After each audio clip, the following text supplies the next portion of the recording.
बंदी छोड़ सतगुरु रामपाल जी परमेश्वर जी की जय हो।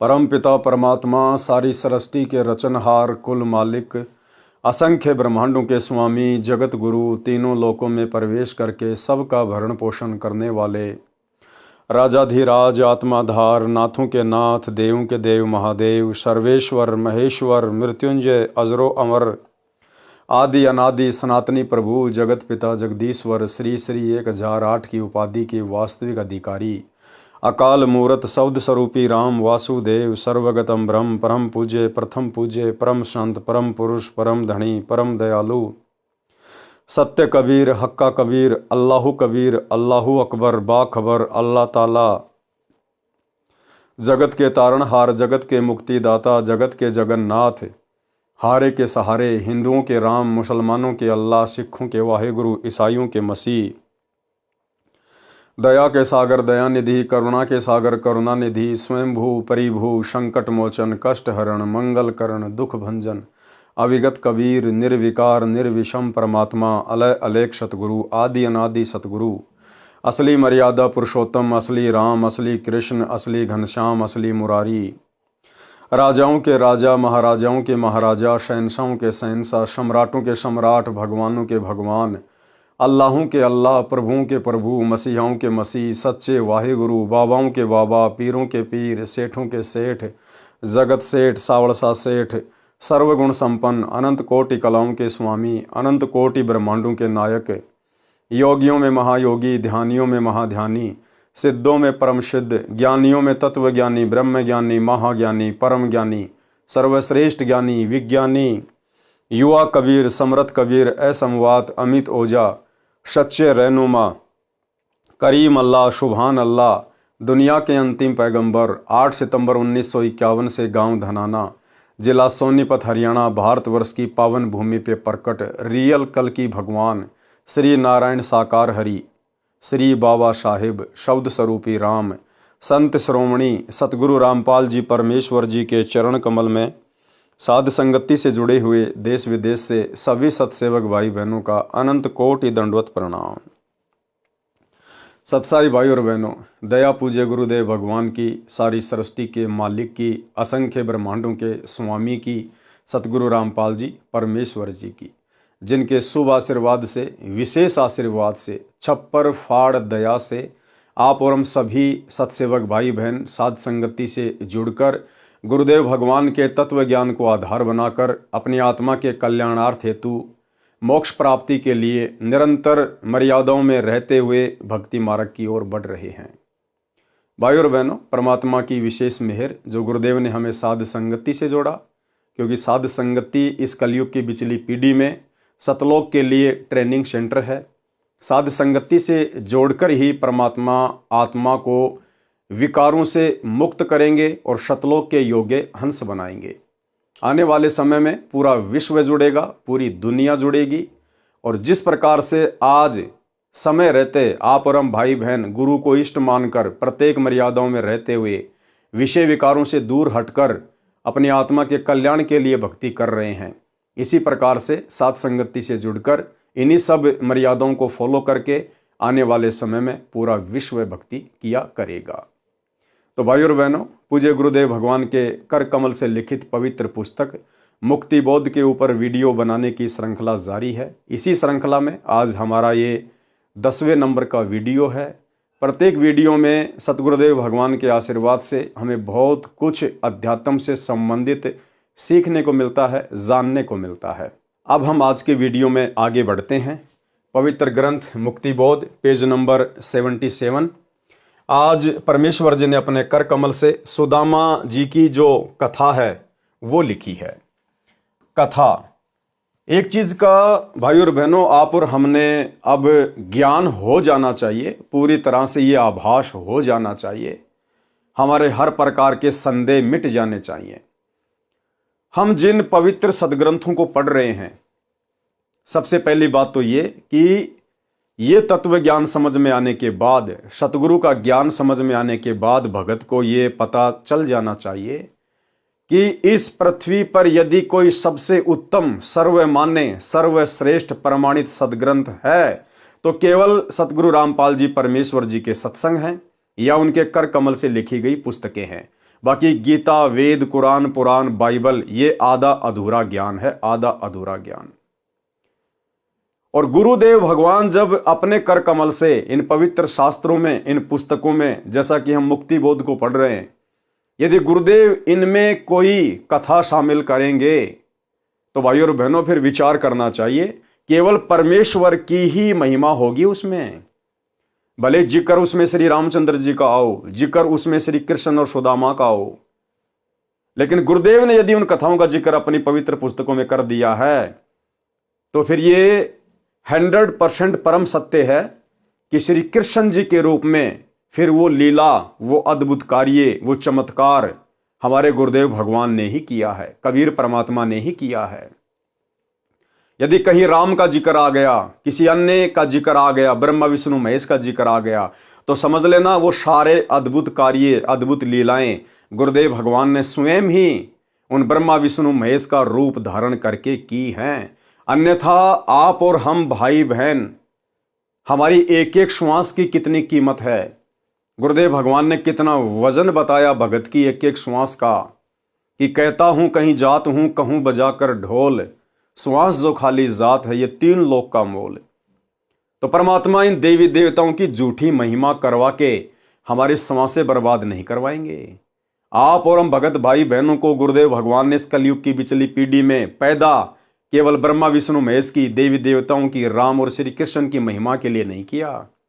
इसलिए गुरुदेव की पुस्तकों में यदि कहीं राम कृष्ण का जिक्र आता है, ब्रह्मा विष्णु महेश का जिक्र आता है, तो समझ लेना उनके रूप में वो अद्भुत लीलाएं स्वयं कबीर परमेश्वर सतगुरु रामपाल जी ने ही की है।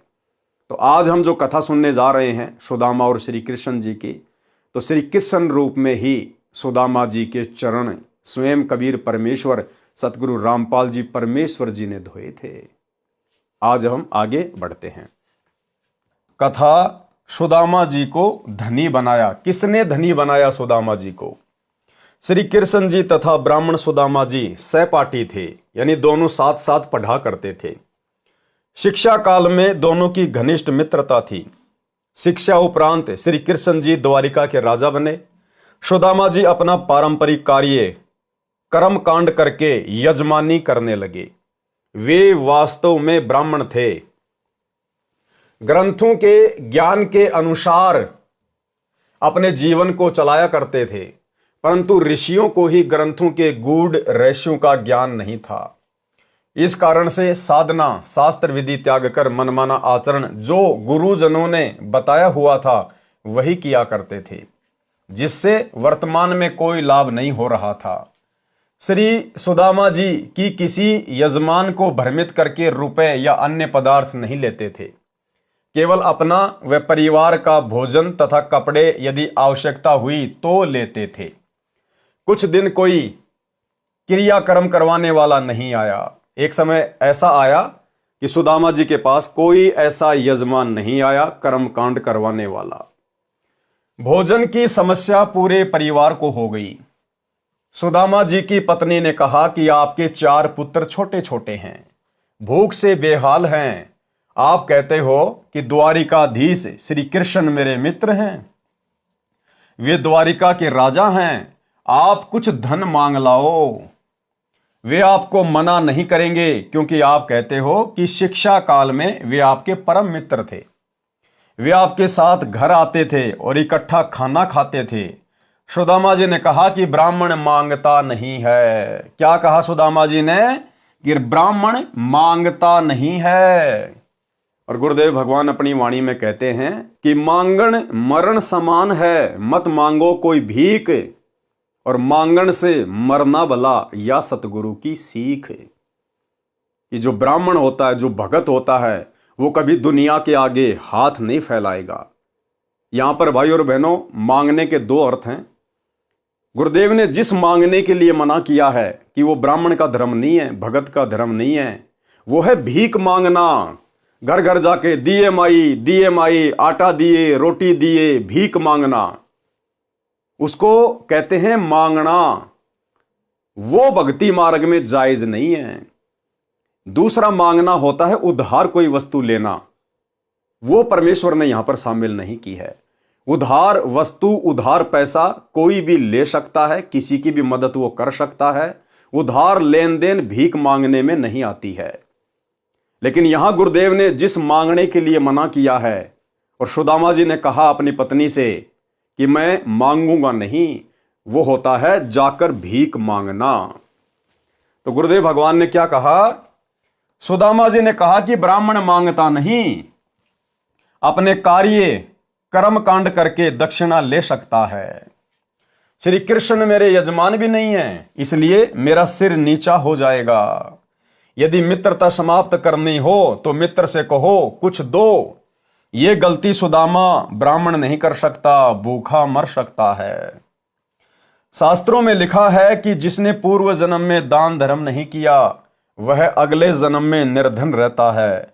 मैंने पूर्व जन्म में कोई दान नहीं किया होगा, इसलिए मैं निर्धन हूं, मुझे धन नहीं मिल सकता। पत्नी ने चारों पुत्रों को उसके सामने खड़ा कर दिया, जो एक रोटी को एक दूसरे से छीनने की कोशिश कर रहे थे। विचार करना भाई और बहनों, कितना गरीब परिवार था। सुदामा जी कितने निर्धन थे।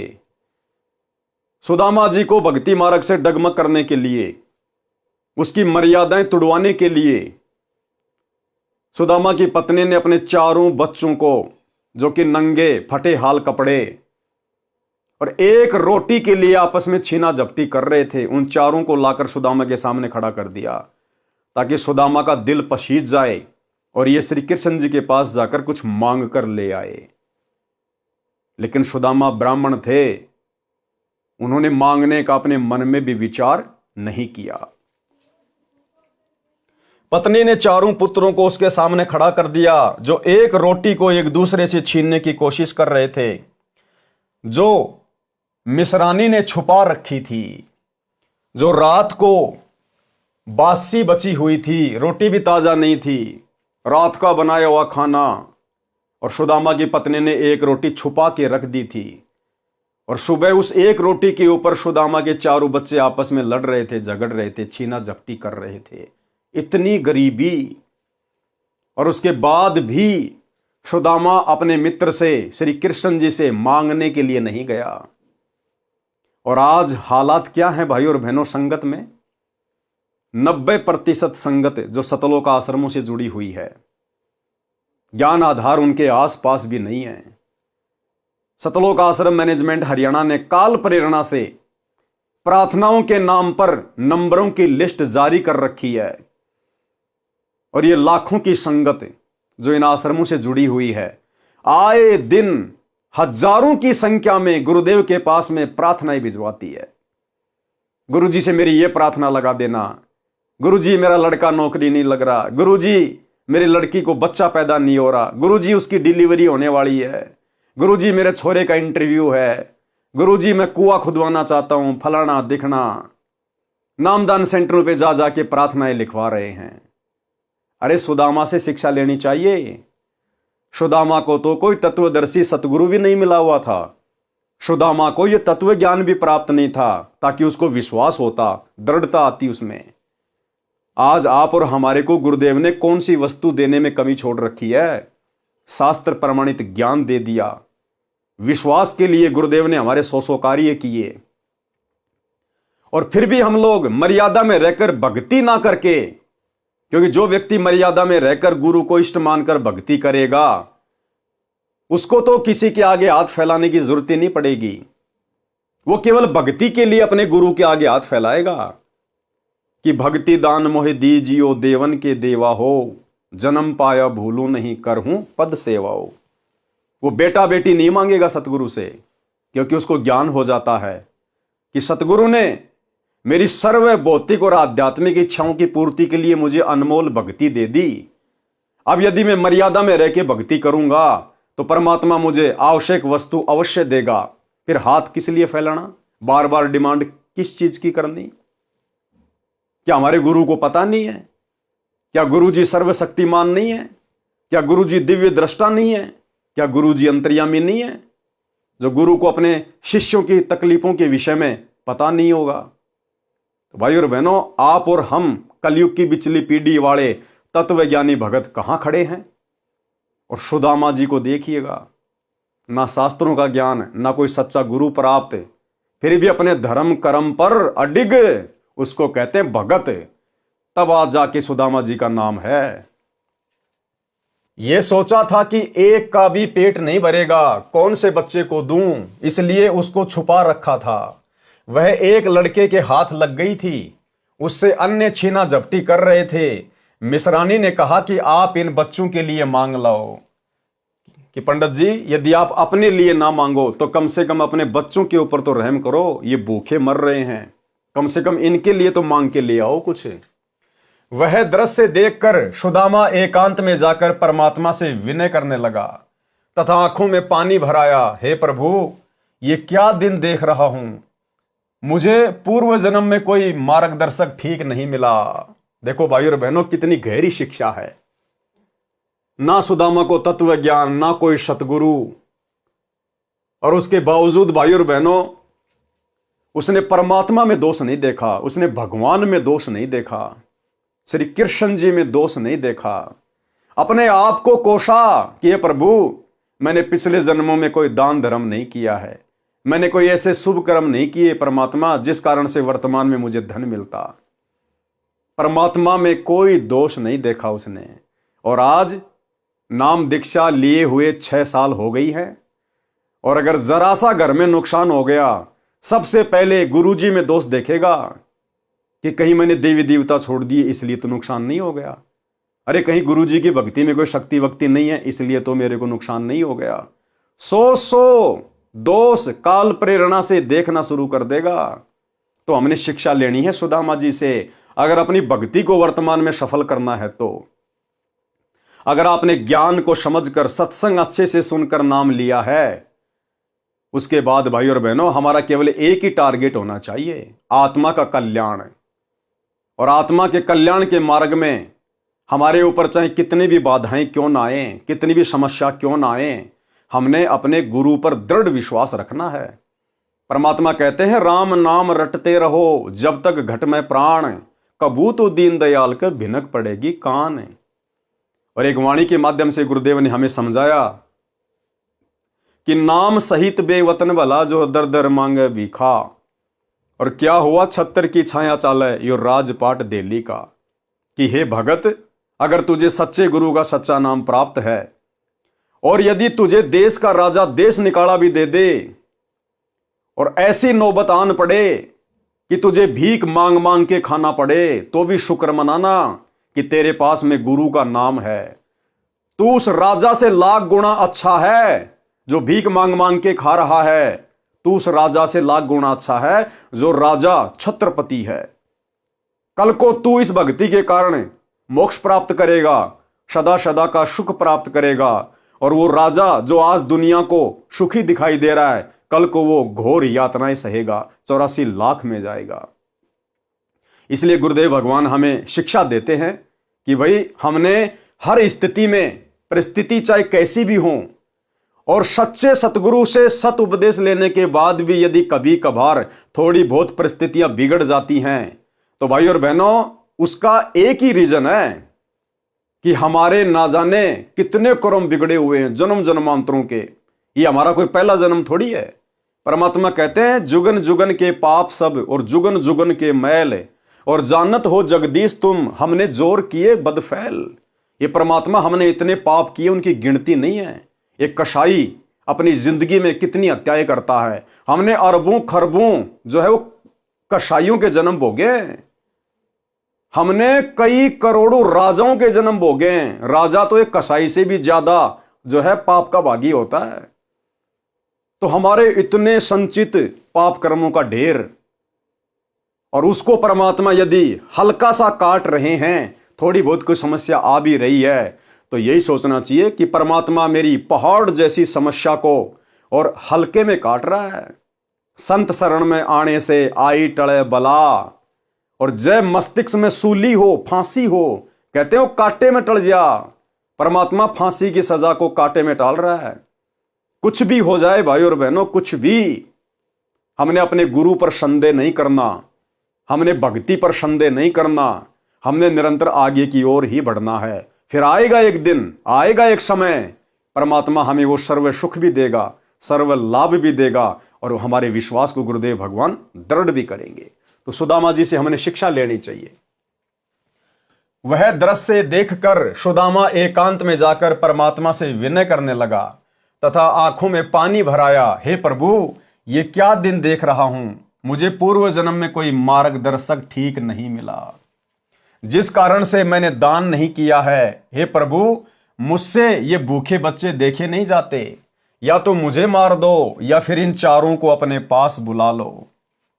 इतने में परमेश्वर कबीर जी एक यजमान का रूप धारण करके आए और ढेर सारा सूखा सीधा आटा, चावल, दाल, खांड, घी, नमक, मिर्च बच्चों के कपड़े देकर चले गए। देखो भाई और बहनों, श्री कृष्ण जी को चिंता नहीं है, श्री कृष्ण जी को नहीं पता, श्री कृष्ण जी अंतर्यामी नहीं है। ये परमात्मा अपनी आत्माओं के लिए 100 छल छिद्र करता है। आप और हम सभी आत्माएं, सुदामा जी, श्री कृष्ण जी भी उसी कबीर परमेश्वर सतगुरु रामपाल जी के बच्चे हैं, उनकी आत्माएं हैं। और जब आत्मा के ऊपर कोई संकट आता है, परेशानी आती है, तो परमेश्वर 100 छल छिद्र करता है, अपनी आत्मा को संभालता है। तो सुदामा जी के बच्चों के लिए, सुदामा के परिवार के लिए कबीर परमेश्वर सतगुरु रामपाल जी, जिन्होंने एक सेठ का रूप बनाया और बैलगाड़ी में सारा सामान महीने भर का लाद कर और सुदामा जी के घर पर रख कर चले गए। इतने में परमेश्वर कबीर जी एक यजमान का रूप धारण करके आए और ढेर सारा सूखा सीधा आटा, चावल, दाल, खांड, घी, नमक, मिर्च बच्चों के कपड़े देकर चले गए। ब्राह्मणी ने तुरंत भोजन बनाया, बच्चों को परोसा। इतने में सुदामा जी आंसू पोंछकर रसोई की ओर गया तो बच्चे खाना खा रहे थे। देखो, सुदामा जी परमात्मा से अर्ज कर रहे थे रो रो के कि ये परमात्मा, मैंने पिछले जन्म में ऐसा कोई दान धर्म नहीं किया, मैंने ऐसा कोई पुण्य नहीं किया मेरे मालिक, और ना मुझे हो सकता है ऐसा कोई मार्गदर्शक, कोई सतगुरु मिला जो मुझे सही प्रकार से दान धर्म करने की मुझे कोई विधि बताता। सुदामा जी एकांत में जाके रो रहे थे, अपने भाग्य को कोस रहे थे। उधर से परमात्मा कहते हैं, भाई और बहनों, जय हमरा भगत पछोड़ी होई तो हमरा नाम न लेवे कोई। और एक सत्संग में गुरुदेव भगवान ने कहा कि अगर भगवान का भगत, सतगुरु का भगत यदि भूखा सो जाता है तो कहते हैं सतगुरु को नींद नहीं आती है। सतगुरु को नींद नहीं आती यदि उसका भगत, उसका बच्चा यदि भूखा सोता है तो। अरे सांसारिक जीवन में देख लो भाई, जो भाई बहन माता पिता बन चुके हैं वो देख लो, अगर उनके बच्चे यदि भूखे हैं, घर में खाना नहीं है, क्या उन माता पिता को रात को नींद आएगी? नहीं आएगी। और गुरुदेव भगवान कहते हैं, बहुत प्यारा बालक माँ का और उससे बढ़कर शिष्य गुरुआं का। एक माँ को अपना बच्चा बाप से सैकड़ों गुना ज्यादा प्यारा होता है, और गुरुदेव कहते हैं गुरु को अपना शिष्य उस माँ से भी सैकड़ों हजारों गुना ज्यादा जो है वो प्रिय होता है। तो गुरु को भला कैसे नींद आ सकती है? परमात्मा का सिंहासन भी हिल जाता है अगर उसके भगत पे दिक्कत आती है तो। लेकिन भगत होना चाहिए कोई फॉर्मेलिटी वाला भगत नहीं, सत भगत, कि चाहे मेरी गर्दन क्यों ना कटे, मैं गुरु की मर्यादा नहीं तोड़ूंगा। तो सुदामा जी एकांत में जाके रो रहे हैं, परमात्मा से अर्ज कर रहे हैं। उधर से परमात्मा सुदामा के एक यजमान का रूप बना के और परमेश्वर गाड़ी भर के लेके आ गया। ज्यों राखो त्यों ही रहूं, ज्यों राखो त्यों ही रहूं, हमरा के चारा खाने जाद खरीद हूं, गुलाम तुम्हारा। परमात्मा की रजा में राजी रहना सीखना पड़ेगा अपने। परमात्मा चाहे किसी प्रकार भी आपको रखता है, चाहे भूखा रखता है, प्यासा रखता है, बाकी तो ये ऐसा नहीं होगा कि भूखा और प्यासा आपको रख ले भगवान, क्योंकि ये दयालु मालिक है।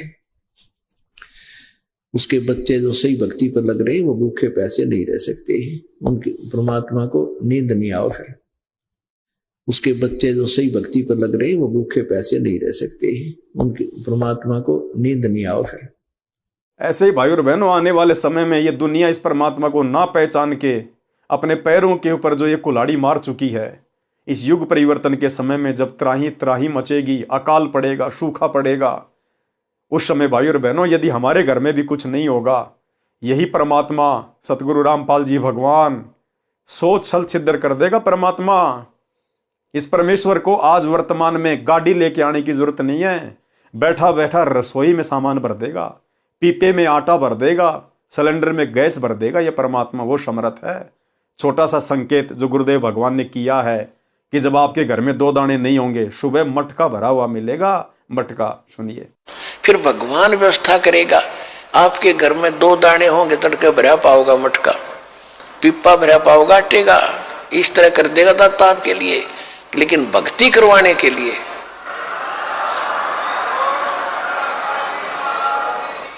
ये उनकी करेगा जो भक्ति करेंगे, और जो बकवाद चाहोगे वो अपना करते रहियो।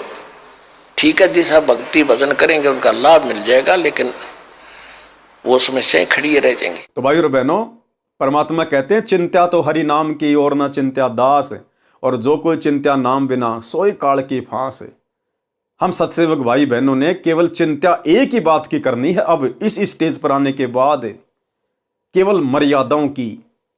भाई घर छूटो चाहे जग रूठो, चाहे रूठो ये संसारा हो, कौन सुनेगा फिर मेरी काल लोक में जब गुरु रूठ गया मेरा हो। और भाई और बहनों, जब भगत के ऊपर ऐसी परिस्थितियां आती हैं, ऐसे हल्के पुल्के संकट आते हैं, तो समझ लेना कि वो गुरु परीक्षा ले रहा है। गुरु की नजर पल पल हमारे ऊपर है। थोड़ा बहुत कोई संकट देखकर ही तो गुरु देखेगा कि मेरे भगत के अंदर सील, संतोष, विवेक, दया, अक्षमा, इसके अंदर कुछ गुण विकसित हुए हैं या नहीं हुए हैं। मेरा भगत मेरे ऊपर दृढ़ विश्वास कर पा रहा है या नहीं कर पा रहा है, या खाली देखा देखी भक्ति कर रहा है। जैसे परमात्मा अपनी वाणी में कहते हैं, भक्ति भाव भादो नदी सबे चले गहराए, और सरिता सोए जानिए जो जेठ मास ठहराए। असली नदी वो है जो जेठ के महीने में, जून के महीने में, गर्मी के महीने में भी जो बहती रहे, असल में वो है नदी। तो भगवान सतगुरु अपने भक्तों को थोड़े बहुत कष्ट देकर, अपनी तरफ से परेशानियां देकर भी अपने भगत की परीक्षा लेता है। तो सुदामा जी ने परमेश्वर से एकांत में जाके रो रो के अर्ज की।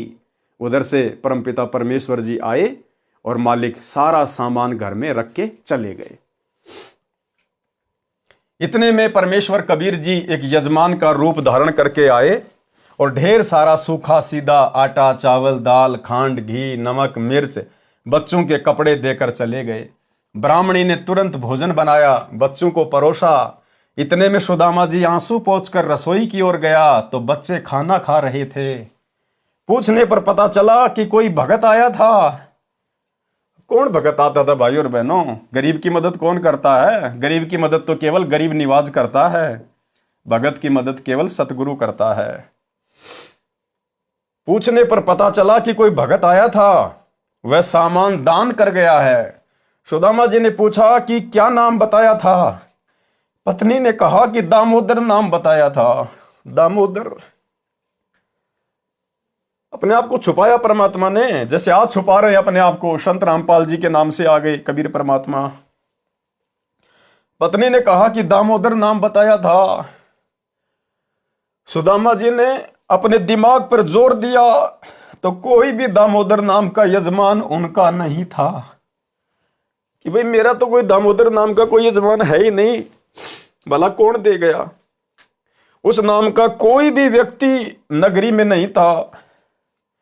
उस दिन के अतिरिक्त 3 दिन का राशन पूरे परिवार का था। 3 दिन का राशन रख गए परमात्मा पूरा।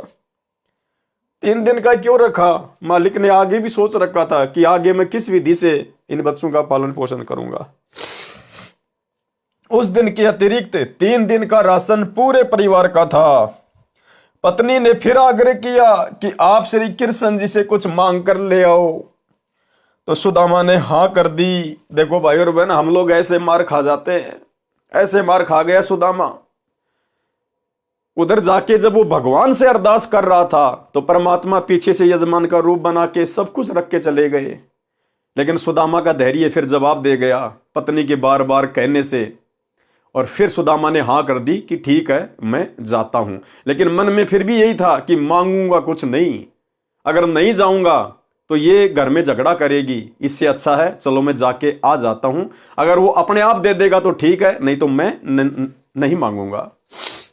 पत्नी ने फिर आग्रह किया कि आप श्री कृष्ण जी से कुछ मांग कर ले आओ। तो सुदामा ने हाँ कर दी, परंतु मन में यही था कि जाकर आ जाऊंगा, मांगूंगा नहीं। किसी मित्र या रिश्तेदारी में जाते समय उनके लिए घर से कुछ मिठाई बनवा कर ले जाने की परंपरा थी। उसके स्थान पर पत्नी ने 3 मुट्ठी यानी 250 ग्राम चावल भूनकर भगत के पल्ले से बांध दिए। सुदामा जी द्वारिका में तीसरे दिन शाम को पहुंचा। मैले कपड़े, टूटी जूती, एक भिखारी जैसे वेश में श्री कृष्ण जी के राजभवन के सामने द्वार पर खड़ा हो गया और द्वारपाल से अंदर जाने के लिए आज्ञा चाहिए। तो द्वारपाल ने परिचय पूछा, कौन हो, क्या नाम है, कहां से आए हो, क्या काम है? ये राजा का राजभवन है, आपको किससे मिलना है? सुदामा जी ने अपना परिचय दिया। फिर द्वारपाल ने कहा कि पहले हम महाराज जी से आज्ञा लेकर आएंगे, यदि आज्ञा हुई तो आपको मिलाएंगे। द्वारपाल ने श्री कृष्ण जी को सब पता बताया। तो श्री कृष्ण नंगे पैरों सिंहासन छोड़कर दौड़े दौड़े आए। श्री कृष्ण भाई और बहनों राजा था, राजा में अहंकार होता है, राजा में मान बढ़ाई होती है। राजा अपने एक मैले कुचैले गरीब से भगत के लिए नंगे पैर दौड़कर नहीं आता कभी भी। राजा को सौ टेंशन हो जाएगी, लोग क्या कहेंगे, दुनिया क्या कहेगी।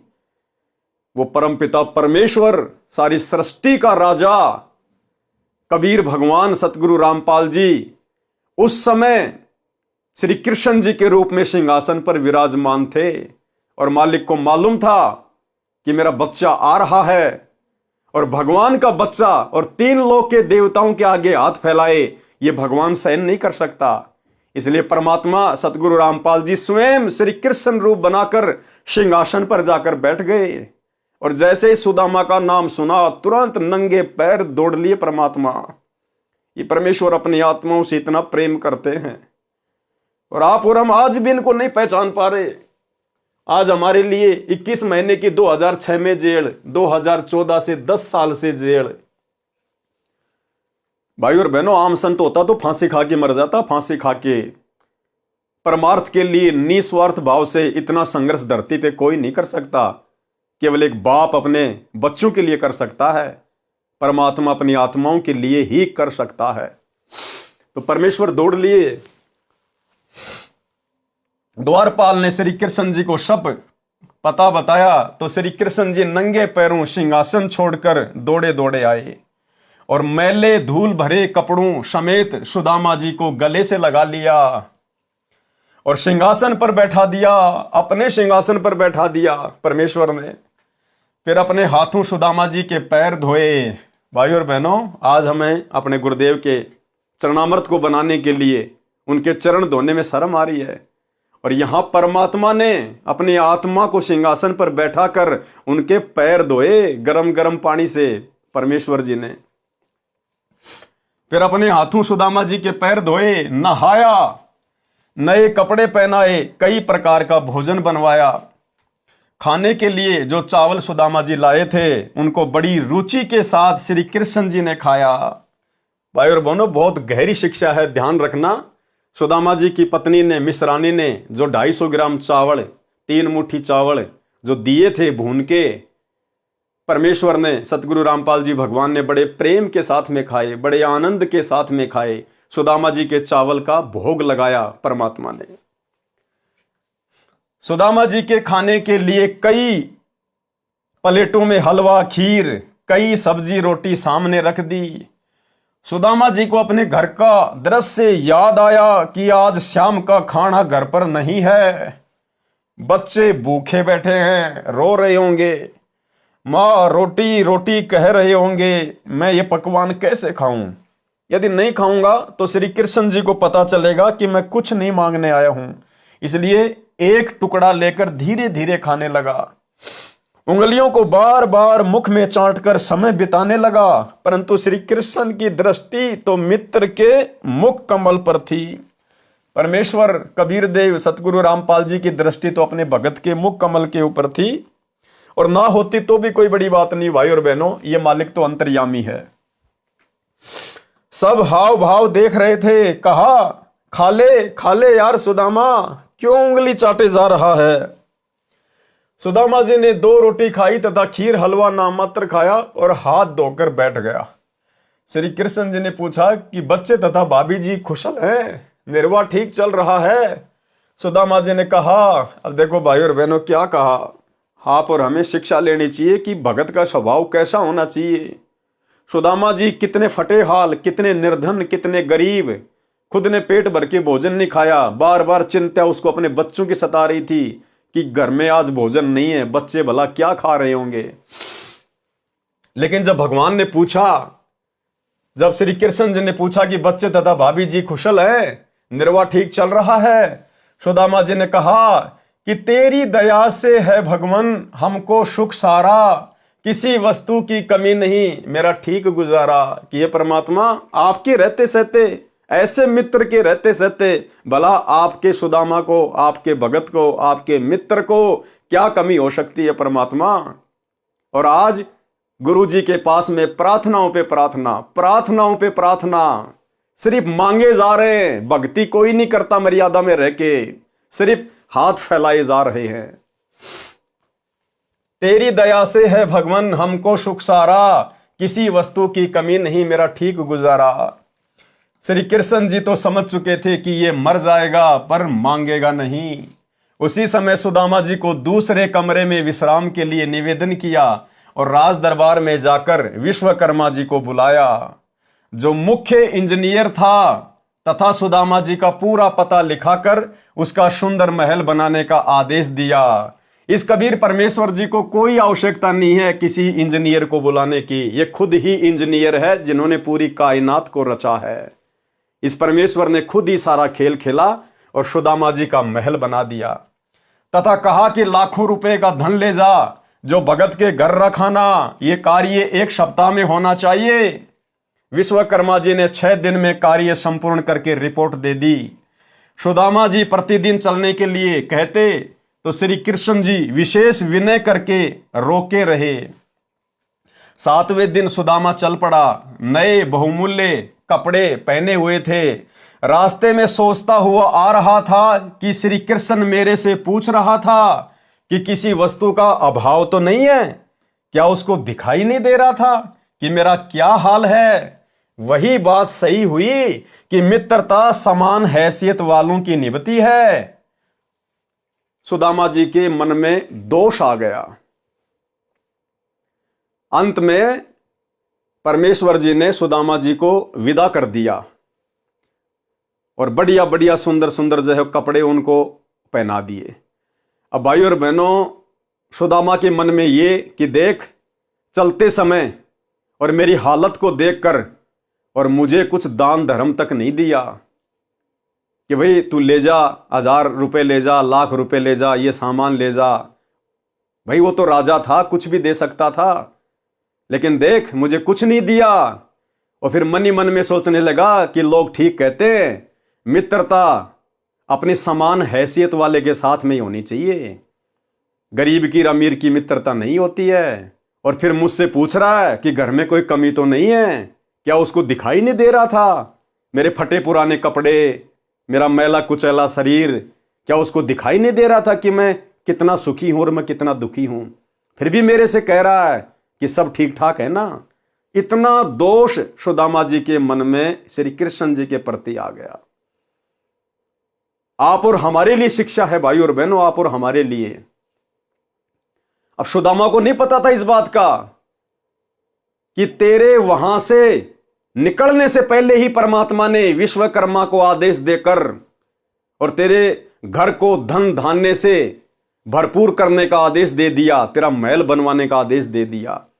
भगवान की प्रोसीजर उसी समय शुरू हो चुकी थी, लेकिन हम ठहरे जीव। सुदामा के मन में दोष आ गया। इसी प्रकार भाई और बहनों, इस परमेश्वर की क्या मर्जी होती है, क्या इसकी प्रक्रिया चल रही है, आप और हम 2 कोटि के जीव हैं, हम नहीं समझ सकते। हमने दीक्षा ले ली, यदि ज्ञान समझ में आ गया तो हमने केवल दृढ़ विश्वास के साथ निरंतर आगे बढ़ना है। चाहे आजीवन परमात्मा हमें टूटी चप्पलों में क्यों ना रखे, एक टाइम के भोजन में क्यों ना रखे, फटे पुराने कपड़ों में क्यों ना रखे, बदहाली में क्यों ना रखे। हमने अपने गुरु पर कभी संदेह व्यक्त नहीं करना चाहिए कि ये परमेश्वर जो आप दे रहे हो, जो आप कर रहे हो, परमात्मा मेरे लिए तो राजा से कम नहीं है। हमने उसकी रजा में राजी रहना होगा, तब परमेश्वर हमसे प्रसन्न होंगे। लेकिन सुदामा के मन में दोष आ गया। अब दोष आया तो फिर उसकी सजा भी मिलनी थी। रास्ते में जंगली लोगों ने सुदामा के वो कपड़े छीन लिए, नंगा कर दिया सुदामा को, अंडरवियर तक नहीं छोड़ी उसकी। ये उसको सजा मिली भगवान के ऊपर संदेह करने की। रास्ते में सोचता हुआ आ रहा था कि श्री कृष्ण मेरे से पूछ रहा था कि किसी वस्तु का अभाव तो नहीं है, क्या उसको दिखाई नहीं दे रहा था कि मेरा क्या हाल है। वही बात सही हुई कि मित्रता समान हैसियत वालों की निभती है। इतनी देर में जंगली भीलों ने रास्ता रोक लिया और कहा कि निकाल दे जो कुछ ले रखा है। सुदामा जी ने कहा कि मेरे पास कुछ नहीं है। भीलों ने तलाशी ली तो कुछ नहीं मिला। सुदामा जी के कीमती धोती कुर्ता छीन ले गए, उसको नंगा छोड़ गए। सुदामा जी को यह सजा अविश्वास की मिली थी। किस बात की सजा मिली भाई और बहनों? अविश्वास की। जबकि सुदामा तो उस समय परमेश्वर की शरण में भी नहीं था, उसने कोई गुरु भी धारण नहीं कर रखा था जो तत्वदर्शी हो। उसके बाद भी भगवान के ऊपर अविश्वास करने की यह सजा मिली। आज आप हमें वही परमात्मा मिला हुआ है, कबीर देव सतगुरु रामपाल जी। आज हम इनकी शरण में हैं, और यदि आज हमने अपने गुरुदेव पर किसी भी पॉइंट को लेकर, किसी भी बात को लेकर यदि हमने जरा भी संदेह व्यक्त कर लिया, किसी के कहने से, कुछ भी बकवाद करने से, दुनिया भर के सिर परे सोशल मीडिया पर तरह तरह की वीडियो बनाकर गुरुदेव भगवान के ऊपर उंगलियां उठाते रहते हैं, यदि हमने जरा सा भी मन में संदेह कर लिया तो भाई और बहनों, अविश्वास की सजा कहीं न कहीं हमें अवश्य भोगनी पड़ेगी। सुदामा जी को यह सजा अविश्वास की मिली थी। शाम को सूर्यास्त के बाद अपनी झोपड़ी से थोड़ी दूरी पर अंधेरे में एक पेड़ के नीचे खड़ा होकर देखने लगा तो देखा कि झोपड़ी उखाड़ कर फेंक रखी है। अब सुदामा को नहीं पता था इस बात का कि झोपड़ी उखाड़ कर भगवान ने महल बनवा दिया। सुदामा ने देखा भाई किसी अमीर आदमी ने और मेरी झोपड़ी को उखाड़ दिया और यहां पर अपना महल बना लिया, और भाई पता नहीं मेरे बच्चे कहाँ होंगे, किस हाल में होंगे, भूखे मर रहे होंगे। ये सोचने लगा एक पेड़ के नीचे खड़ा होकर, अंधेरा था, नंगा था, एक पेड़ के ओट में खड़ा होकर सोचने लगा अपने मकान के पास में। खड़ा होकर देखने लगा तो देखा कि झोपड़ी उखाड़ कर फेंक रखी है। उसके स्थान पर आलीशान महल 2 मंजिल का बना है। सुदामा जी दुखी हुए कि किसी ने झोपड़ी भी उखाड़ दी और कब्जा करके अपना मकान बना लिया। बच्चे तथा पत्नी पता नहीं कहां भूख के मारे डूबकर मर गए होंगे। अब जीवित रहकर क्या करना है, मैं भी दरिया में समाधि लेकर जीवन अंत करता हूं।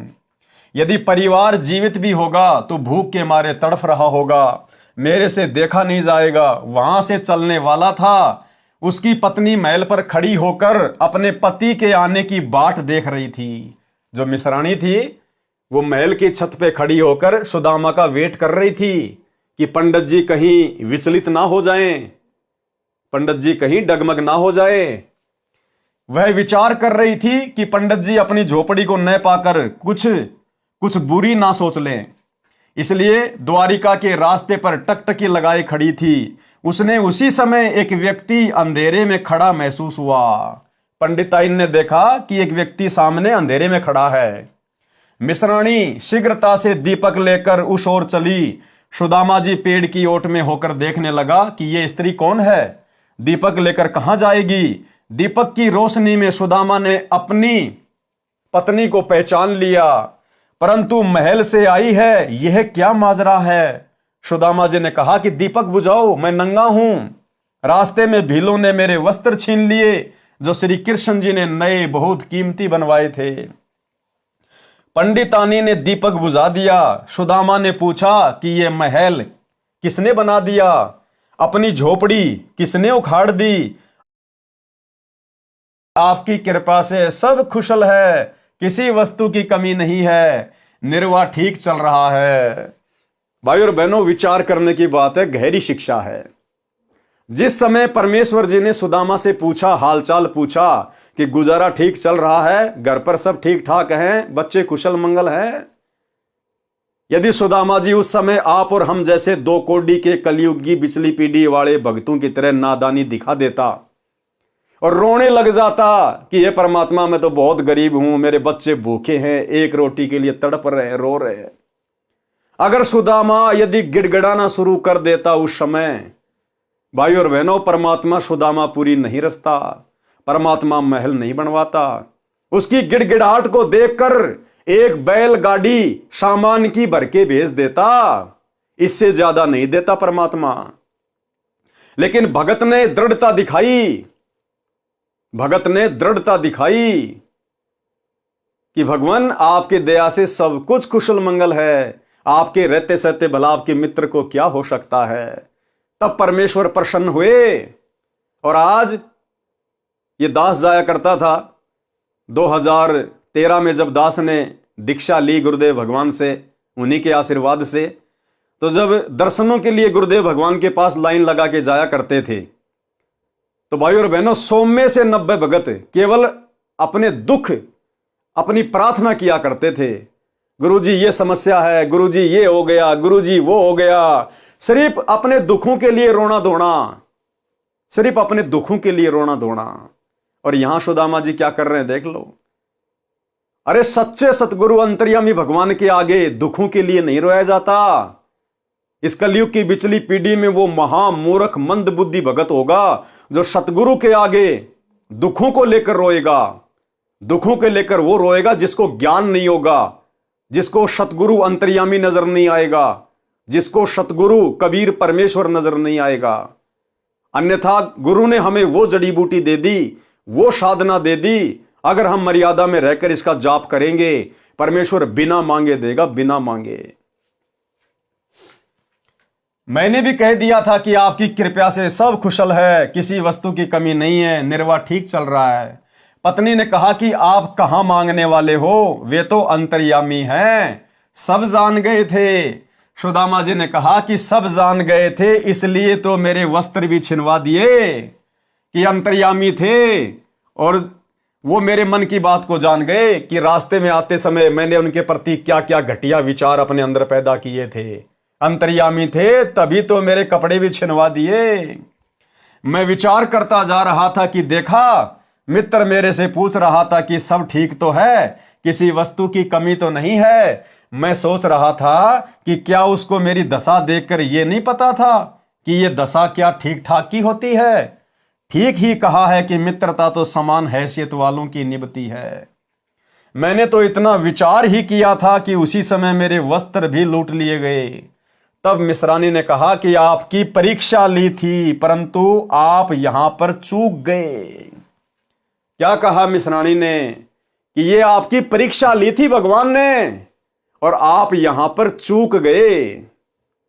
भाई और बहनों, दया पूजे गुरुदेव भगवान की। आप और हम साथ संगति से जुड़ी हुई आत्माओं के ऊपर जो रजा सतगुरु रामपाल जी भगवान ने बख्श रखी है, 21 ब्रह्मांड में किसी के ऊपर नहीं है।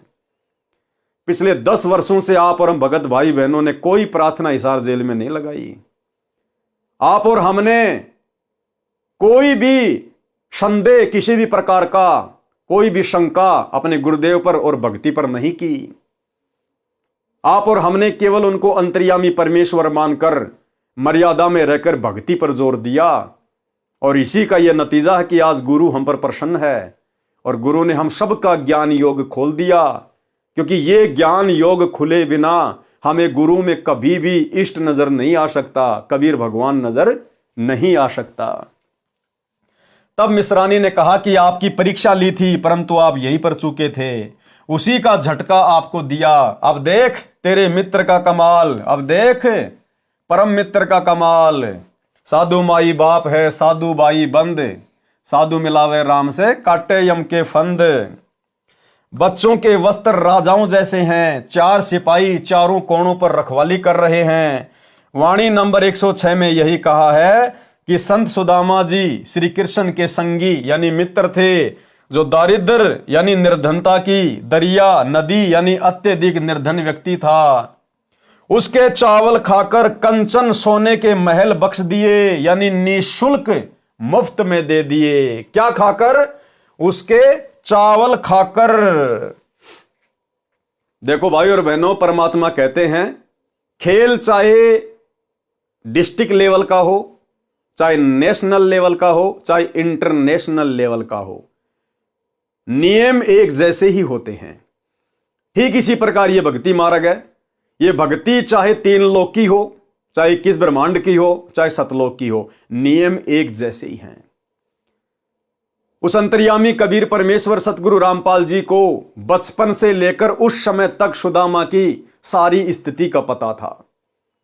क्या परमात्मा पहले उसके घर नहीं बनवा सकते थे? क्या पहले परमात्मा उसके घर को धन धान्य से परिपूर्ण नहीं कर सकते थे? कर सकते थे, ये सर्वशक्तिमान है, लेकिन क्यों नहीं किया? इस भक्ति का नियम है। परमात्मा कहते हैं देते को हरि देत है जहां तहां से आण, और अण देवा मांगत फिर साहिब सुने नहीं कान। जब तक उस कबीर परमेश्वर जी ने सुदामा के चावल का भोग नहीं लगा लिया, तब तक सुदामा के ऊपर मेहर नहीं बख्शी। समझ जाओ भाई और बहनों, कितनी बड़ी मेहर हुई है साथ संगति से जुड़ने के बाद। आज इस पूरे 21 ब्रह्मांड में यदि उस कबीर परमेश्वर को कोई इष्ट मानकर गीता अध्याय 3 श्लोक नंबर 13 के अनुसार निस्वार्थ भाव से अपनी आत्मा के कल्याण के लिए, गुरु को प्रसन्न करने के लिए यदि कोई उन्हें भोग लगा रहा है भंडारे का, भोग की आरती के साथ, अन्नदेव की आरती तो पूरी संगति करती है, लेकिन परमेश्वर को, कबीर देव को, सतगुरु रामपाल जी भगवान को भोग की आरती के साथ में भोग लगता है, भोग की आरती के साथ में। और केवल साध संगति से जुड़ी हुई आत्माएं हैं जिन्होंने घर को ही आश्रम बनाकर और घर पर गुरुदेव का आसन लगाकर, उनका बेड लगाकर और भोग की आरती के साथ में सभी भाई बहन अपने इष्ट को भोग लगाते हैं। 21 ब्रह्मांड में केवल चंद ही आत्माएं हैं। ये विधान है यहां से पार होने का, मोक्ष प्राप्त करने का, गुरु को प्रसन्न करने का। आप विचार करो भाई और बहनों, नाम दीक्षा के साथ ही गुरुदेव हमें एक छोटी सी पुस्तक देते, भक्ति बोध, जिसमें तीनों समय की आरती होती है। आप उस भक्ति बोध में देखेंगे सबसे पहले आपको लिखा हुआ मिलेगा नित्य नियम सुबह का। क्यों लिखा गुरुदेव ने? आप और हमारे लिए, हम रोज नित्य नियम करते हैं। फिर लिखा है असुर निकंदन रमेणी। क्यों लिखी गुरुदेव ने? आप और हमारे लिए, रोजाना करने के लिए हम सब रमेणी करते हैं। फिर है संध्या आरती। क्यों लिखी गुरुदेव ने? आप और हमारे लिए, हम सब रोजाना संध्या आरती करते हैं। उसके बाद लिखा है अन्नदेव की छोटी आरती और अन्नदेव की बड़ी आरती। क्यों लिखी? आप और हम भक्तों के लिए। क्यों? रोजाना करने के लिए हम सब करते हैं। उसके बाद लिखा भोग लगाने की विधि। क्यों लिखी गुरुदेव ने? गुरु को भोग लगाने के लिए। लेकिन संगत में आज कौन कर रहा है? केवल साध संगति से जुड़े हुए सत्सेवक भाई बहन। तो ये मेहर हुई है भाई और बहनों आप और हमारे ऊपर।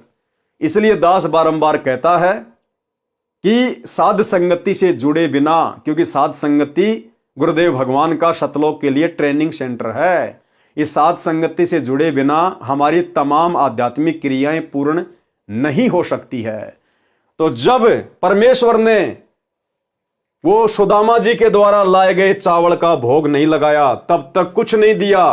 और जैसे ही गुरुदेव ने भोग लगाया, परमेश्वर ने सुदामापुरी रच दी। सुदामापुरी कंचन के महल, बॉडीगार्ड भी खड़े हैं सिक्योरिटी के लिए कि कहीं कोई मेरे भगत को दुखी ना कर दे, परेशान ना कर दे। और आज भाई और बहनों यकीन मानना, आप और हम सत्सेवक इस काल की नजरों में कांटे की तरह चुभ रहे, कांटे की तरह भयंकर तरीके से। इसका जी करता है कि इनको मसल दूं मैं, लेकिन उसका जोर नहीं चल रहा हम सत्सेवकों के ऊपर, क्योंकि परमेश्वर ने रक्षा कवच बना रखा हमारे चारों तरफ, हमारे मकानों के चारों तरफ, हमारे शरीर के चारों तरफ रक्षा कवच। उसको तीर जैसे झटके लगते हैं जब वो पास आता है तो। और गुरुदेव भगवान ने स्पष्ट कर रखा कि बच्चों, अगर मर्यादा में रहोगे, गुरु को इष्ट मानोगे, ये देवी देवता ब्रह्मा विष्णु महेश ये तुम्हारे बॉडीगार्ड बनकर खड़े रहेंगे तुम्हारे घर के चारों तरफ, कि कोई भूत प्रेत अन्य कोई देवता इनको कोई दुखी ना कर दे, कोई परेशान ना कर दे। सतगुरु रामपाल जी भगवान के आदेश से, कबीर परमेश्वर के संविधान से ये देवी देवता हमारे घरों के चारों तरफ सिक्योरिटी करते हैं, सिक्योरिटी सूक्ष्म रूप में, तब हम सुरक्षित हैं गुरुदेव के विशेष आशीर्वाद से, क्योंकि हम गुरुदेव को प्रसन्न करने की दिशा में आगे बढ़ रहे हैं। हम पीले पर्चों को आंख बंद करके नहीं मानते, हम कोऑर्डिनेटरों के आदेशों को आंख बंद करके फॉलो नहीं करते, हम सत्संगों के विरुद्ध गुरुदेव के परिवार के द्वारा करवाए जाने वाले घटिया कुकर्मों में आंख बंद करके सहयोग नहीं करते, हम स्टेडियम बनवाने में सहयोग नहीं करते, हॉस्पिटल बनवाने में नहीं करते, हम गुंडों की सीबीआई जांच का समर्थन नहीं करते, हम आरक्षणों में नहीं जाते, हम किसी का जाट भवन बनवाने के लिए ज्योति पाठ और दान का पैसा नहीं देते। इसलिए गुरुदेव हम पर प्रसन्न है ज्ञान आधारित भक्ति को देखकर। इसलिए परमेश्वर ने दया बख्शी है गीता अध्याय 3 श्लोक 13 के अनुसार स्वयं को भोग लगवाने की। इस 21 ब्रह्मांड में इस परमेश्वर को सतगुरु रूप में आए हुए भगवान को कोई पहचान नहीं सकता। ये भगवान स्वयं अपनी पहचान करवाता है अपनी विशेष आत्माओं से। गोता मारूं स्वर्ग में जा बैठूं पाताल, गरीब दास ढूंढता फिरूं अपने हीरे मोती लाल। आज इस लाखों की संगत में से यदि परमेश्वर के कोई हीरे मोती लाल हैं, केवल सत्सेवक हैं, केवल सत्सेवक। विचार, श्री कृष्ण जी राजा थे। क्या कह रहे हैं गुरुदेव भगवान कि विचार करो, श्री कृष्ण जी राजा थे। अपने मित्र की इतनी सहायता करना एक राजा के लिए कोई बड़ी बात नहीं है।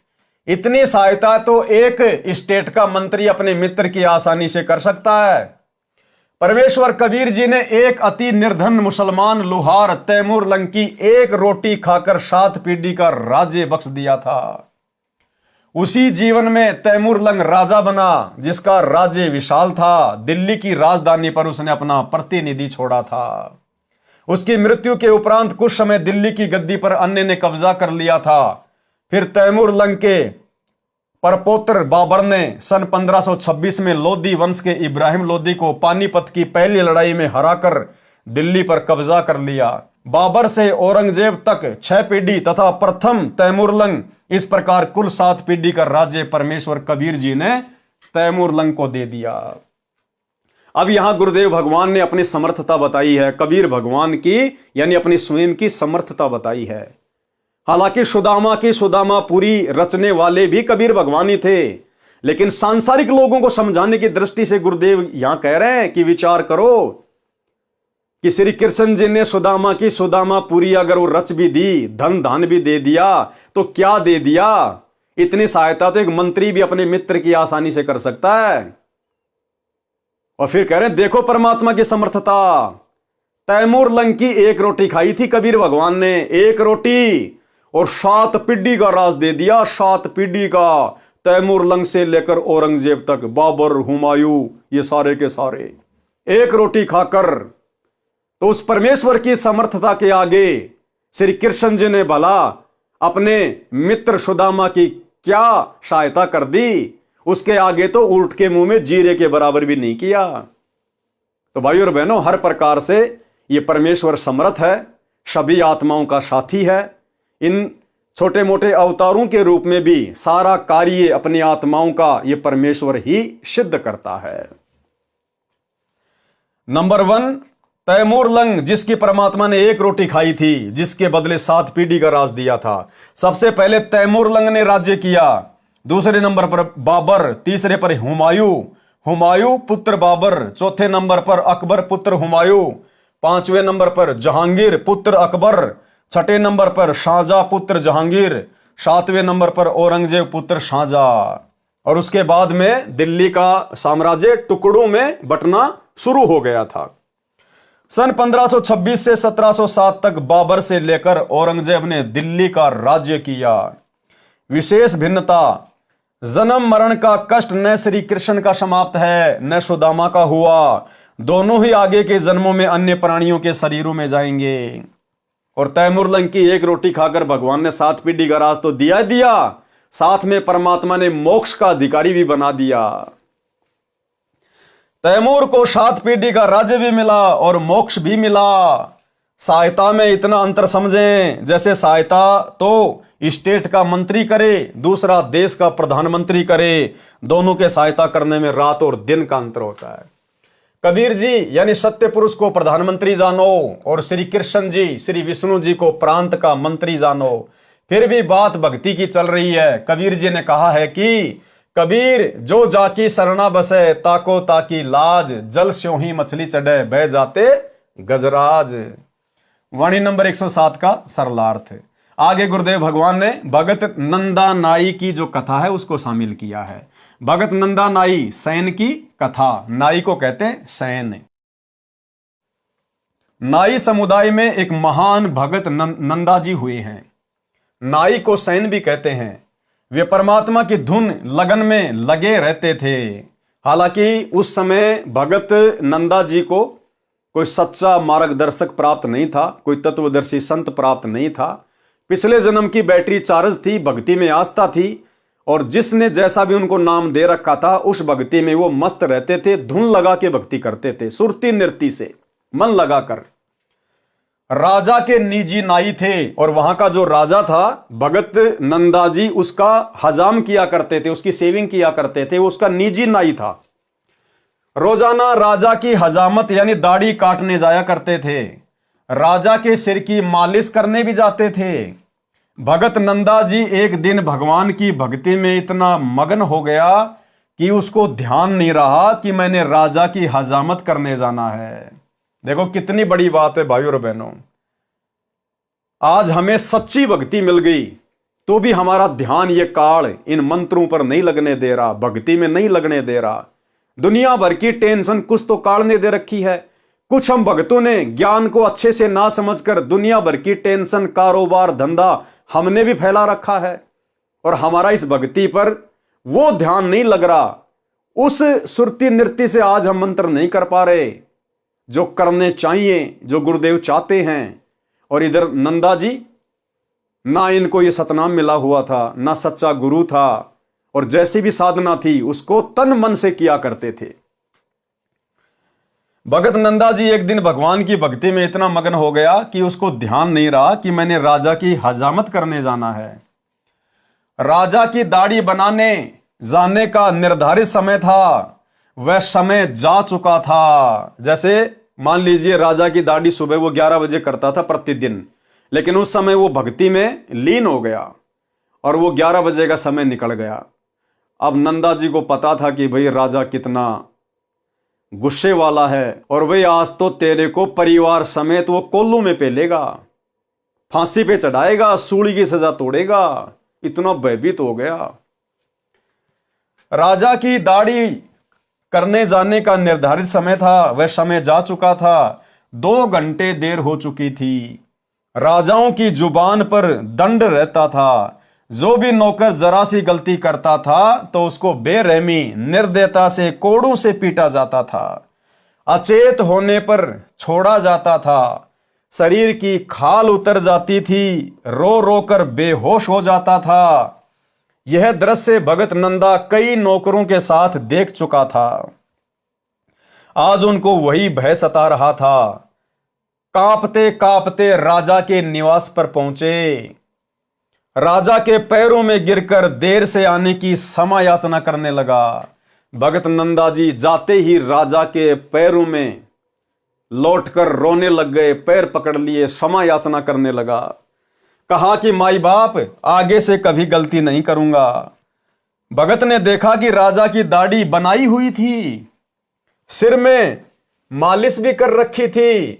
भगत सैन को समझते देर नहीं लगी कि किसी अन्य नाई से हजामत तथा मालिश करवाई है। राजा ने पूछा कि ये हजामत करने वाला यानी नाई, आप क्या कह रहे हो? आप पागल हो गए हो क्या? भगत नंदा जी ने कहा, महाराज आज मुझे ध्यान नहीं रहा, मैं भूल गया, मैं आपके दाढ़ी बनाने के समय पर नहीं आया। जीवन में पहली व अंतिम गलती है, कभी नहीं करूंगा। उसका विलाप सुनकर रानी तथा अन्य मंत्री भी आ गए थे।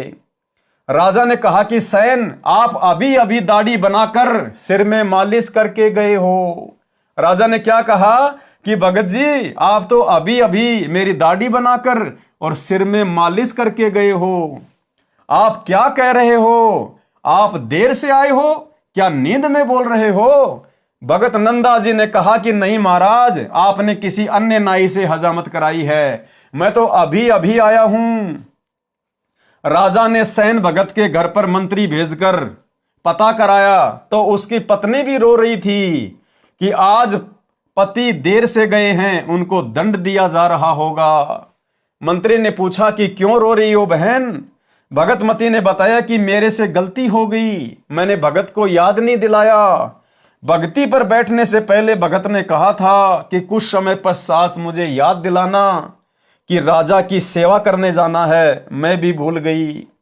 भगत भी भक्ति में व्यस्त थे। 2 घंटे बाद उठे तो याद आया उनकी नौकरी जाएगी तो हम क्या खाएंगे, बच्चे भूखे मर जाएंगे, पति को दंड मिलेगा। मंत्री जी तुरंत वापस आए और राजा से बताया कि वास्तव में नंदा तो देर से अभी आया है, इनके रूप में कोई और आया था। अब भाई और बहनों, ये परमेश्वर, ये दयालु परमात्मा, ये सतगुरु रामपाल जी भगवान, ये परमेश्वर करे करावे साइया मन में लहर उठा, दादू सिर दर जीव के आप बगल हो जा। जय हमरा भगत पछोड़ी होई तो हमरा नाम ना लेवे कोई। भाई और बहनों, आज भी वही परमात्मा धरती पे प्रकट है। हर युग में, हर देश काल और परिस्थिति में यही कबीर परमात्मा सतगुरु रामपाल जी भिन्न भिन्न रूप धारण करके भिन्न भिन्न नामों से यहां अपनी आत्माओं के लिए अद्भुत चमत्कार करते रहते हैं, सिर्फ इसलिए कि कलयुग के इस प्राइम टाइम, इस बिचली पीढ़ी तक इन आत्माओं में भक्ति की ज्योत जलती रहे। आज भी वही भगवान है धरती पे और भगवान के गुण बदले नहीं हैं। आप और हम बदल गए, आप और हम जीवों की सोच में फर्क आ गया। आज आप और हमारे विश्वास में कमजोरी आ गई, अन्यथा आज भी यही परमात्मा सतगुरु रामपाल जी भगवान वही सब चमत्कार खड़े खड़े करने को तैयार है, खड़े खड़े करने को। और देखो भाई और बहनों, इसलिए दास बारंबार कहता है कि ये 2 कोड़ी का कुत्ता पवन दास अपनी तरफ से कुछ नहीं भोगता है। जो भी दास को परमात्मा प्रेरणा करते हैं, दास केवल वही करता है, उतना ही करता है। मालिक अंतर्यामी है, हमारे से आगे आगे चलते हैं। मालिक को मालूम था कि आज मुक्ति बोध का जो है ये नंदा नाई की कहानी के ऊपर, कथा के ऊपर वीडियो बनने जा रहा है। और दास ने जैसे ये वीडियो बनाना शुरू किया, भाई और बहनों, उससे 2 घंटे पहले मेरे पास में एक सत्सेवक बहन का व्हाट्सएप के ऊपर मैसेज आता है। उस बहन ने अपनी ऑडियो भेजी और उस बहन ने दास से कहा कि भगत जी, मैं अरुणा दासी बोल रही हूं कर्नाटक से। कर्नाटक में कोई जयपुर नाम की कोई जगह है। उसने कहा कि भगत जी, यहां पर सात संगति रखवाई परमात्मा ने 1 दिन की और आसपास के और भी भगत भाई बहन आए थे और हमारे भगत जी सिक्योरिटी का काम करते हैं, सिक्योरिटी गार्ड का काम करते हैं। तो 1 दिन की छुट्टी हमारे भगत जी ने ले ली और दूसरे दिन जो भगत भाई बहन आए हुए थे उन्होंने कहा कि भगत जी 2 दिन के साथ संगति रखेंगे, मालिक की महिमा करेंगे, इतनी दूर से आए हैं तो परमात्मा का गुणगान करेंगे, आप 1 दिन की छुट्टी और ले लो। अब उनके भगत जी ने देखा कि नौकरी पे नहीं जाऊंगा तो दिक्कत हो जाएगी, मैं तो उनको बोल के भी नहीं आया, सेठ लोग नाराज हो जाते हैं। लेकिन भगत जी ने दृढ़ता दिखाई और कहा, जब मेरे भगत भाई बहन इतना समय निकाल के परमेश्वर की महिमा के लिए साथ संगति में आए हैं, गुरुदेव को भोग लगाने, ज्ञान चर्चा करने, उनकी महिमा करने, शब्द गाने आए हैं, तो देखा जाएगा, नौकरी रहे ना रहे कोई बड़ी बात नहीं। इस भगवान के लिए, इसकी महिमा के लिए तो राजाओं ने राज्य त्याग दिए, सेठों ने संपत्ति को त्याग दिया, हम तो खाली 1 दिन की बात है। तो उन्होंने ना तो कंपनी में फोन किया, कुछ नहीं किया कि जो होगा सो देखा जाएगा, और कहा ठीक है भगत जी, मिलके परमात्मा का भजन करेंगे, परमात्मा को भोग लगाएंगे, मालिक की महिमा करेंगे। और 2 दिन की साथ संगति वहां पे हो गई। तीसरे दिन जब भगत जी अपनी नौकरी करने जाते हैं सिक्योरिटी गार्ड की, तो भाइयों और बहनों, वहां भगत जी को पता चलता है कि कल भगत जी के रूप में परमात्मा ड्यूटी देके गए। सतगुरु रामपाल जी भगवान भगत जी का रूप बनाकर और ड्यूटी देके गए, ड्यूटी देके। और वही नंदा नाई जैसी हालत। भगत जी ने कहा कि मैं तो कल आए नहीं, मेरे घर पे तो परमात्मा का सत्संग था, साथ संगति थी। बोला नहीं नहीं भाई, आया क्यों नहीं? वो मालिक कह रहा है कि भाई तू कल आया क्यों नहीं? और देख ये तेरा ये तकिया रखा देख तेरी चेयर पे। तो भगत जी ने देखा कि तकिया तो था ही नहीं यहां पे, ये तकिया यहां कैसे आ गया? परमात्मा जी खुद नया तकिया छोड़ के गए अपनी तरफ से, सबूत प्रमाण। उस मालिक ने देखा था कि वो सिक्योरिटी गार्ड चेयर पर बैठा है, वो तकिया रखा हुआ है। तो उसने कहा कि आप ही तो थे कल यहां पर, और ये तकिया रहा आपका। उसके बाद भगत जी को फिर समझते देर नहीं लगी कि सारा खेल मेरे गुरुदेव भगवान का है, क्योंकि मैंने जरा सी दृढ़ता दिखाई अपने गुरु की महिमा के लिए, साध संगति के लिए, कि नौकरी कोई बड़ी बात नहीं। असंख्य जन्म हो गए नौकरी करते हुए, ये गुलामियां हमने करते हुए। सच्ची सरकार की गुलामी करेंगे, नौकरी रहे ना रहे कोई बड़ी बात नहीं। परमात्मा खुद भगत की जगह पूरी रात ड्यूटी देके गए परमेश्वर। आपको खुद उस बहन की ऑडियो सुनाता हूं भाई और बहनों। अब बताओ, 2 घंटे बाद में दास ने वीडियो बनाना था, और 2 घंटे पहले परमात्मा ने उस बहन के माध्यम से व्हाट्सएप पर दास के पास में ऑडियो भिजवा दी। अब बताओ भाई और बहनों, अब परमात्मा नहीं करवा रहा तो कौन करवा रहा है? मैंने थोड़ी फोन किया उस बहन को। मैं तो आप में से कितने भाइयों को फोन करता हूं, कितनों को व्हाट्सएप पे मैसेज करता हूं, आप भाई बहन अच्छी प्रकार से जानते हैं। मैं तो 2-2 महीने तक आपके फोन भी नहीं उठा पाता। तो इस प्रकार हमें विश्वास होता है कि गुरुदेव भगवान नित हमारे साथ में हैं, और सतगुरु रामपाल जी परमेश्वर जी के विशेष आशीर्वाद से, उनकी दया दृष्टि से ये वीडियो बनाए जा रहे हैं। भाई और बहनों, आपको उस बहन के मुख कमल से सुनाता हूं, अब आप जी स्वयं सुनिए अपने गुरुदेव भगवान की समर्थता, कि जब हम इस परमेश्वर के लिए 2 कदम आगे बढ़ेंगे तो परमेश्वर क्या कुछ नहीं कर देगा। परमेश्वर कहते, जय तू चाले 1 कदम, मैं चालू कदम 60, और जय तू हो जा काठ का, मैं हो जाऊं लोहे की लाठ। कि हे भगत, अगर तू विश्वास करके इस भक्ति मार्ग पर 1 कदम भी आगे बढ़ेगा, मैं 60 कदम तेरे आगे चलूंगा। और जय तू हो जा काठ का, और अगर तूने अभिमान किया, मान बढ़ाई की, तो मैं फिर लोहे की लाठ, फिर मैं तेरा बाप हूं, मैं तेरे से भी ऊपर वाला हूं फिर।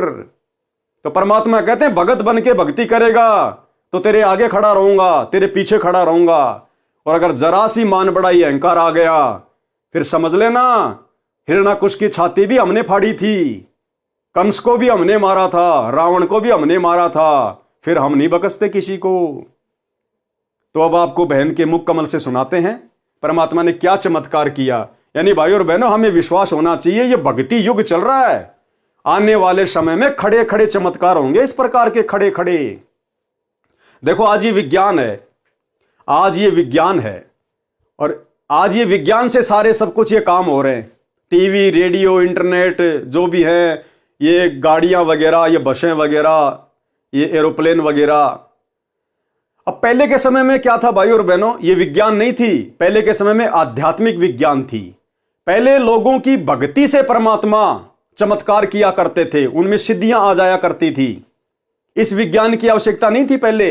ये तो बहुत ही घटिया और निम्न स्तर की चीज है। आध्यात्मिक विज्ञान, जो सिद्धियों से जो चमत्कार होते हैं, ये विज्ञान नहीं कर सकती। लेकिन वर्तमान में लोगों के पास में आध्यात्मिक शक्ति नहीं है, भक्ति नहीं है, इसलिए विज्ञान का सहारा लेना पड़ रहा है।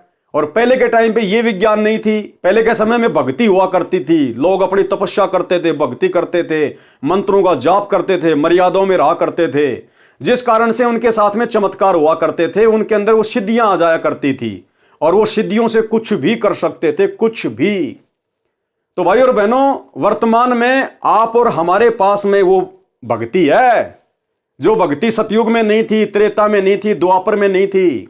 फिर भी लोगों ने अपने पिछले जन्मों की भक्ति से बड़े बड़े चमत्कार कर दिए। आप और हमें तो परमात्मा ने वास्तविक भक्ति दे दी।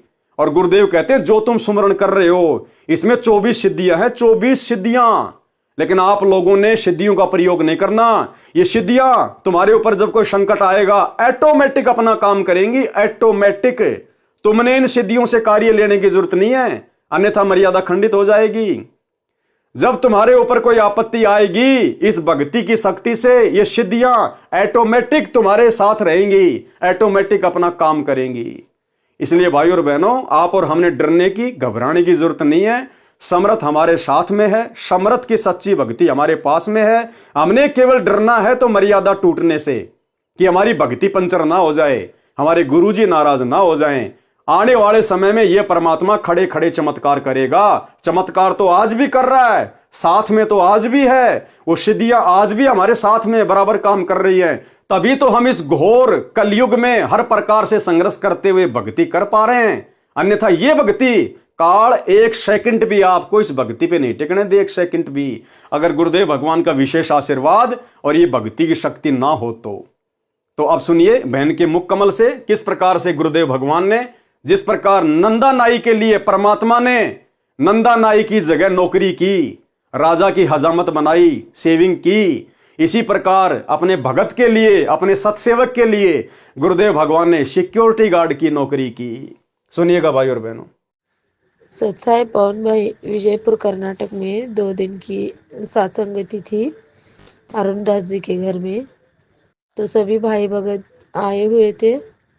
भगत जी ना हमारे सिक्योरिटी ड्यूटी करते हैं वो, तो सिक्योरिटी की ड्यूटी के एक दिन छुट्टी ले लिए। भगत भाई आए थे ना उस दिन, तो दूसरे दिन जाना करके बोले वो काम पे नहीं गए, नहीं जा पाए।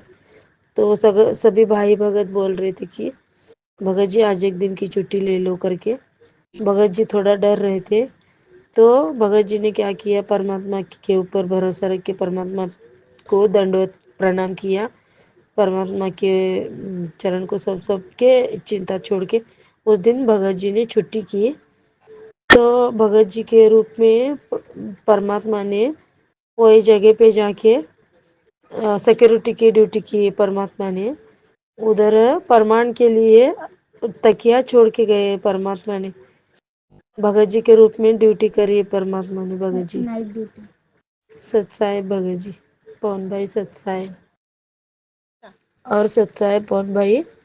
और दूसरे दिन भगत जी नाइट ड्यूटी पे गए तो मालक को बोले कि मालक मैं 2 दिन से छुट्टी पे था, तो आपको कुछ बुरा लगा क्या करके भगत जी बोले। तो मालक ने बोला कि आप कहाँ 2 दिन छुट्टी पे थे, एक ही दिन तो आए, एक दिन छुट्टी किया आपने, 2 दिन कहाँ पे छुट्टी किया नहीं करके ऐसे बोले मालक।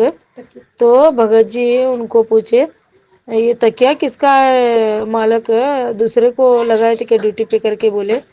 तो वो मालक बोले कि नहीं किसी को नहीं लगाया, आप ही का है वो तकिया करके, आप आए थे ना, आप ही का है वो तकिया करके ऐसा बोले भगत जी मालक। सत्साहेब भगत जी, पवन भाई सत्साहेब। भगत जी ने जाके पूछा क्या आपने किसी और को ड्यूटी पे लगा लिया क्या, ये तकिया किसका है। तो उस मालिक ने कहा कि नहीं, अरे कल आप ही तो बैठे थे इस तकिए का सहारा लेके, कल आप ही तो बैठे हुए थे, ड्यूटी कर रहे थे। आपने तो खाली एक ही दिन की छुट्टी ली थी, 2 दिन की कहां ली, कल तो आप आए थे ड्यूटी पे। और ये तकिया आपका ही तो है, ये तकिया प्रमाण है भाई और बहनों, परमात्मा छोड़ के गए अपनी तरफ से। कौन कहता सत्सेवकों के साथ भगवान नहीं है, पल पल हैं, पल पल छाया की तरह। जो बच्चा गऊ की नजर में यूं साईं को संत, भगतों के पीछे फिरे भगत वत्सल भगवंत।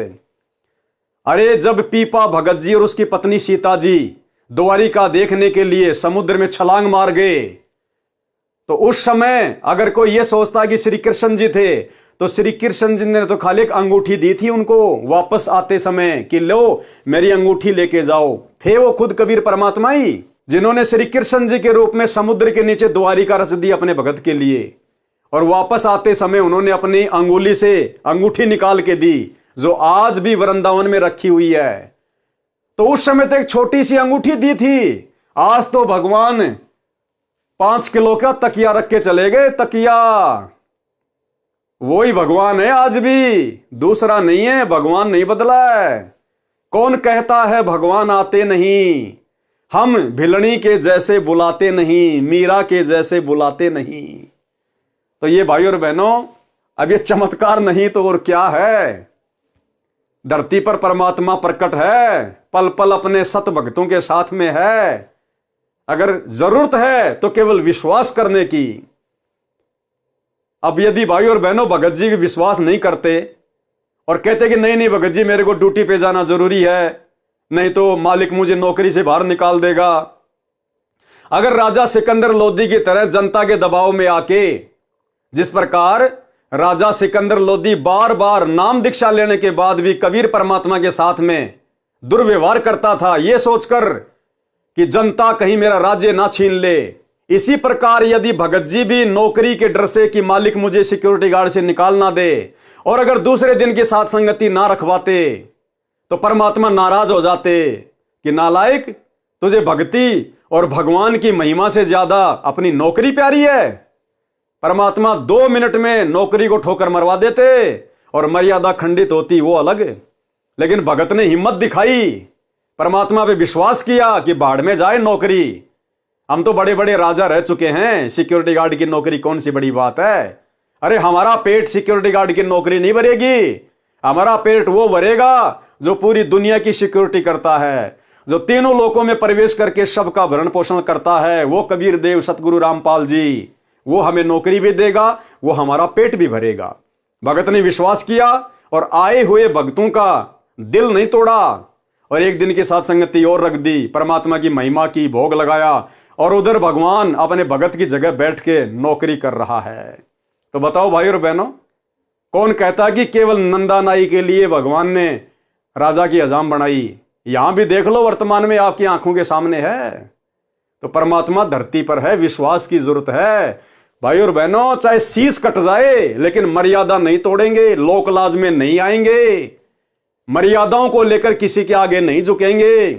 गुरुदेव कहते हैं कि भगत का एक लक्षण है, भगत किसी से लड़ता नहीं और भगत किसी से डरता नहीं, क्योंकि हमारी पीठ पीछे हमारा भगवान खड़ा हुआ है। अब आगे बढ़ते हैं भाई और बहनों हम इस कहानी पर। मंत्री जी तुरंत वापस आए और राजा से बताया कि वास्तव में नंदा तो देर से अभी आया है, इनके रूप में कोई और आया था जो आपकी हजामत तथा मालिश करके चला गया।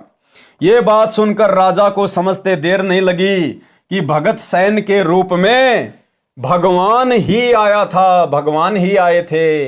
राजा सिंहासन से नीचे आया और भगत सैन जी को सीने से लगाया। ऐसे निर्दयी राजा को भी परमात्मा ने निर्मल बना दिया भगत के सामने।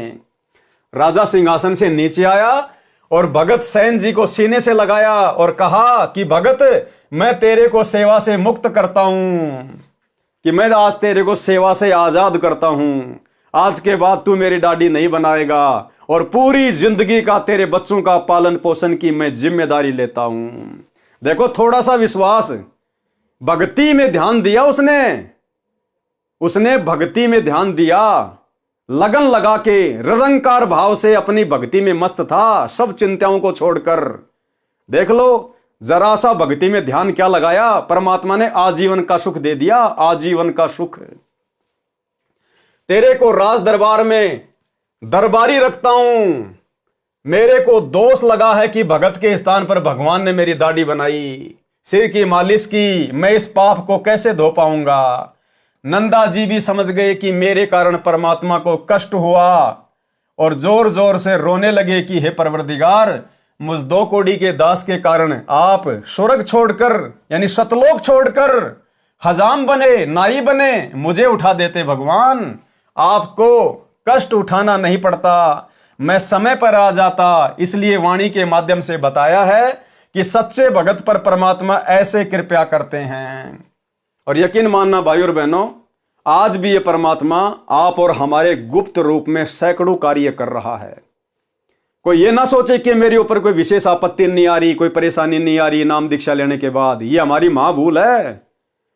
परमात्मा कहते हैं गुप्त रूप में सब काम सार दे जो भी विपदा आन पड़े। ये परमात्मा इतना दयालु है, ये अपने भगत को महसूस भी नहीं होने देना चाहता। उसके कष्टों को जो उसके ऊपर उसके प्रारब्ध के हैं उसको दुखी करने हैं। ये परमात्मा हमारे असंख्य कष्टों को तो ऐसे समाप्त कर देता है, भगत को महसूस भी नहीं होने देता कि तेरे ऊपर कोई संकट आने वाला था। ये ऐसा दयालु भगवान है। यदि आज हम इनकी शरण में ना होते भाई और बहनों, हमारा अता पता नहीं होता आज हम कौन सी जेल में पड़े होते, कौन सी जेल में या कौन सी हॉस्पिटल में सड़ रहे होते आज हम। तो ये दीन दयाल है। हमें इस परमेश्वर के गुणों को बारंबार याद करते रहना चाहिए। और शौपन में भी हमने मर्यादा तोड़ने की सोचनी भी नहीं है, तोड़ना तो बहुत दूर की बात है। वाणी नंबर 108 का सरलार्थ। इस वाणी में महाराष्ट्र के भगत नामदेव जी पर परमात्मा की कृपा का वर्णन है। संत नामदेव जी पर प्रभु कृपा। तो भाई और बहनों, आज के वीडियो में हम केवल इतना ही लेंगे गुरुदेव भगवान के आशीर्वाद से। आज हमारा मुक्ति बोध के ऊपर सतगुरुदेव भगवान की विशेष रजा से ये 10वां वीडियो है। और कल रात्रि 8 बजे सभी भाई बहन फिर से लाइव जुड़िए एक नए वीडियो के साथ में। तब तक गुरुदेव भगवान हम सबको आज्ञा दें, इजाज़त दें, आशीर्वाद दें। बंदी छोड़ सतगुरु रामपाल जी भगवान की जय हो।